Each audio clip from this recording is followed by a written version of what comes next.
இந்த புதிய நாளில் ஆண்டவராகிய இயேசு கிறிஸ்துவின் நாமத்தினாலே உங்களை வாழ்த்துகிறோம். மார்க்கு 4ஆம் அதிகாரம் 25ஆம் வசனத்தில் இயேசு சொல்கிறார், உள்ளவன் எவனோ அவனுக்கு கொடுக்கப்படும்.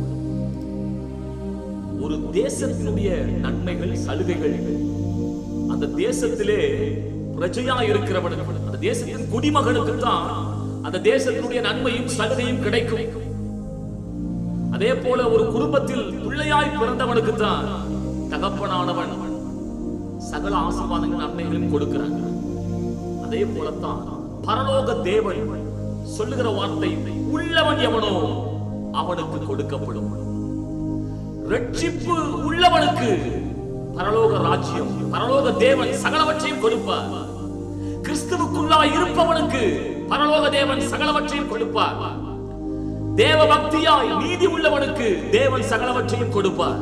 ஜெபிக்கிறவனுக்கு கொடுக்கப்படும். இந்த நாளிலும் கூட இந்த வார்த்தையை நம்புங்கள். தேவனுடைய பிள்ளைகளே, ரட்சிக்கப்பட்ட தேவ ஜனமே, கிறிஸ்துவுக்குள்ளாய் இருப்பவர்களே, உங்களுக்கு பரலோக ராஜ்யம், பரலோக தேவன் சகலவற்றையும் கொடுப்பார். இந்த வார்த்தையை நம்புங்கள்.